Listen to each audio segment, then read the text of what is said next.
تعویذ گنڈے یہ منع ہے، خصوصاً جو شرکیہ ہوتے ہیں. شرکیہ تعویذ اور طلسمی منتر پڑھتے ہوئے گرہ لگائے گئے دھاگے، علاج کی غرض سے پہنی گئی چیزیں، منکے، کوڑیاں، سیپیاں، دھات کے کڑے، اور اس نیت سے یہ سب پہننا کہ اس سے علاج ہوگا، یہ منع ہے. ٹھیک ہے. رسول اللہ صلی اللہ علیہ وسلم نے فرمایا جس نے تمیمہ کا مطلب ہے شرکیہ تعویذ گلے میں لٹکایا اس نے شرک کیا.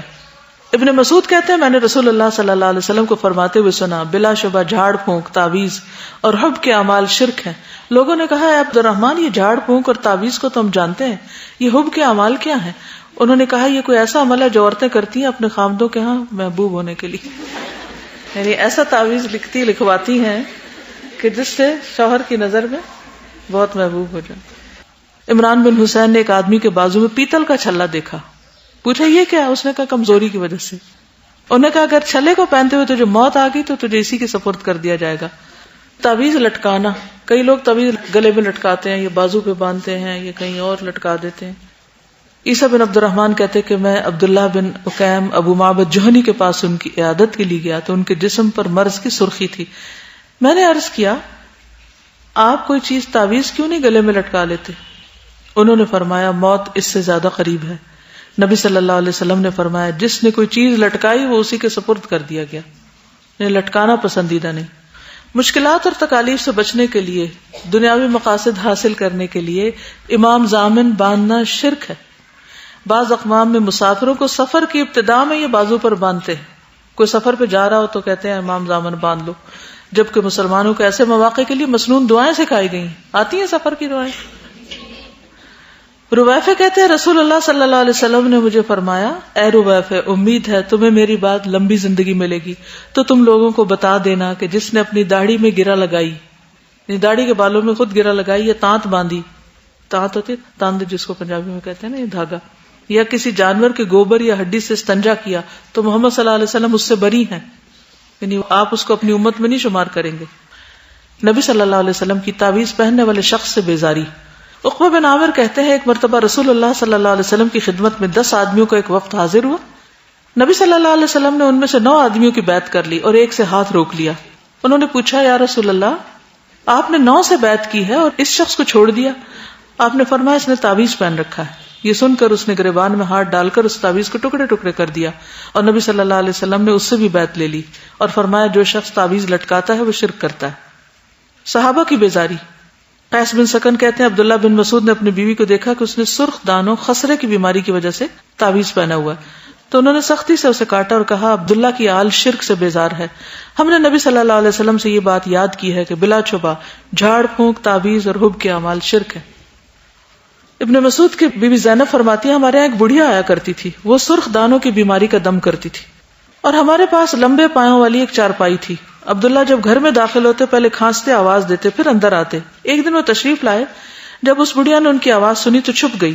وہ آ کر میرے پاس بیٹھ گئے. انہوں نے مجھے ہاتھ لگایا تو انہیں ایک دھاگا سا محسوس ہوا جو میں نے گلے میں ڈالے ہوا تھا. انہوں نے کہا یہ کیا ہے؟ میں نے کہا اس نے مجھے سرخ دانوں کی بیماری کا دم کر کے دیا. انہوں نے اسے کھینچ لیا، توڑ کے پھینک دیا.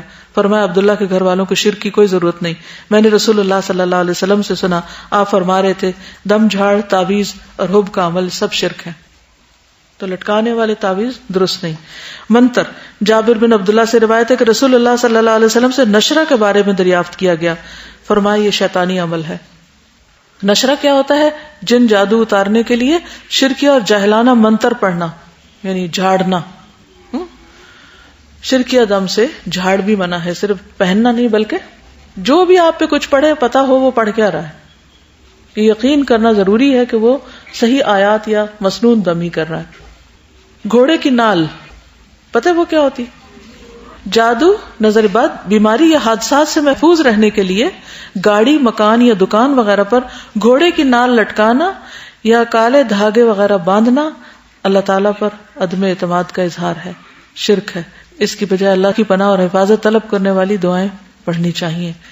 اب آپ دیکھیے کہ پیچھے جتنے بھی دم کے طریقے مسنون ہیں جب آپ کو پتا ہوں گے تو اس کے علاوہ باقی سب آؤٹ کر دیں. ٹھیک.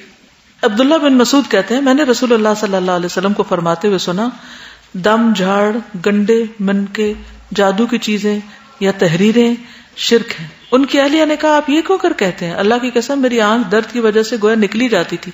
تو میں فلاں یہودی کے پاس گئی، اس نے مجھے دم کیا، جب وہ دم کرتا تھا تو میرا درد رک جاتا.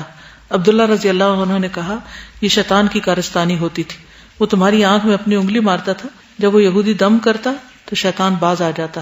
یعنی شیطان، جسے اس دن بھی بتایا تھا نا، بعض اوقات ایک دم سوئی چبھتی ہے جسم میں، تو شیطانی کچوکا بھی ہوتا ہے. حالانکہ تمہیں یہی کچھ کہنا تھا جیسا کہ رسول اللہ صلی اللہ علیہ وسلم کہا کرتے تھے، اذهب البأس رب الناس واشف انت الشافی لا شفاء الا شفاءک اشف شفاء لا یغادر سقما. بس اتنا ہی کہہ دیتی، کسی کے پاس جانے کی کیا ضرورت تھی. پیدائشی پتھر، مختلف پتھروں کو اپنی تاریخ پیدائش سے منسوب کر کے انہیں بیماریوں کے علاج اور اچھے شگون کے طور پر انگوٹھی میں ڈال کر جڑوا کے پہننا بھی سنت سے ثابت نہیں. یہ چیزیں بھی، کیونکہ پتھر میں کیا رکھا ہے، یعنی کئی لوگ پتھروں کے مختلف ناموں کو ڈیٹ آف برتھ کے ساتھ میچ کرتے ہیں، اس سٹار کے ساتھ یہ پتھر میچ کرتے ہیں، منحوس ہے یہ، اس کے لیے ایسا اور ویسا، کچھ ستاروں کے ساتھ کرتے رہتے ہیں. تو یہ سب شرک کی قسمیں، شرک اصغر ہے. ربیہ کہتے ہیں کہ عمر رضی اللہ عنہ حجر اسود کے پاس آئے، اسے بوسہ دیا اور فرمایا میں خوب جانتا ہوں تو صرف ایک پتھر ہے، نہ کسی کو نقصان پہنچا سکتا نہ نفع. تو اس سے کیا دلیل ملتی ہے کہ کوئی پتھر کسی کو نہ فائدہ دے سکتا ہے اور نہ نقصان. اگر میں نبی صلی اللہ علیہ وسلم کو تجھے بوسہ دیتے ہوئے نہ دیکھتا تو میں تمہیں کبھی بوسہ نہ دیتا. رسول اللہ صلی اللہ علیہ وسلم نے فرمایا جس نے برا شگون لیا یا اس کے لیے برا شگون لیا گیا، جس نے کہانت کی یا اس کے لیے کہانت دی گئی، جس نے جادو کیا یا اس کے لیے جادو کیا گیا، وہ ہم میں سے نہیں. ٹھیک ہے، یعنی خود کرنا یا کسی کے لیے کرنا، یا جس کے لیے کیا جائے، وہ سب اس میں آ جاتے ہیں. نبی صلی اللہ علیہ وسلم نے فرمایا میری امت کے 70,000 لوگ بلا حساب جنت میں جائیں گے. یہ وہ لوگ ہوں گے جو جھاڑ پھونک نہیں کراتے، نہ شگون لیتے اور اپنے رب پر بھروسہ کرتے ہیں.